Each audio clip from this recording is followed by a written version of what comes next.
40 000 illustrations à son actif, des œuvres semées dans le monde entier. Un musée qui lui est dédié, Tommy Ungerer s'impose comme le plus populaire des artistes alsaciens.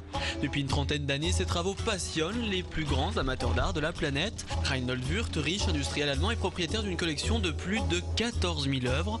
Ce passionné s'est lié d'amitié avec le peintre. Aujourd'hui, Wirth possède 200 pièces d'Ungerer.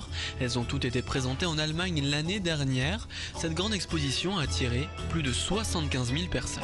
Je crois que c'est l'enfant du pays. C'est l'enfant du pays qui est parti très tôt à New York, qui est revenu, qui revient régulièrement à Strasbourg, puisqu'il travaille maintenant à Strasbourg et en Irlande. Donc forcément, il y a un sentiment d'appropriation de la part des Alsaciens. Mais l'illustrateur est aussi auteur. Les livres pour enfants de l'artiste se vendent aux 4 coins du globe. Les 3 brigands, son best-seller, a même été tiré à plus de 2 millions d'exemplaires dans une vingtaine de langues. À Strasbourg, Pascal Schweitzer travaille avec Tommy Ungerer depuis plus de 20 ans. Mon premier livre avec Tommy, ça a été le livre sur l'Alsace. Je suis moi-même originaire de cette région. Ça a été une découverte en même temps de Tommy.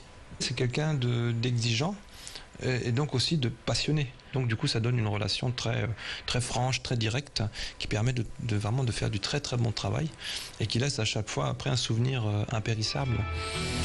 En 30 ans, la cote de l'artiste n'a cessé de grimper. Chez ce commissaire-priseur, les affiches publicitaires de Tommy Ungerer sont vendues aujourd'hui en moyenne 1 500 € pièce. Les dessins érotiques, eux, peuvent atteindre le double aux enchères.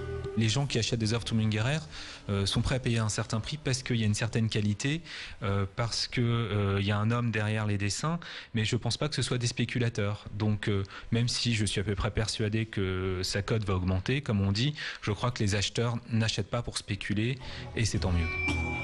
L'année Ungerer débute cette semaine au musée du même nom avec l'inauguration d'une sculpture. Suivront à Strasbourg jusqu'au mois d'août rencontres, expositions et spectacles.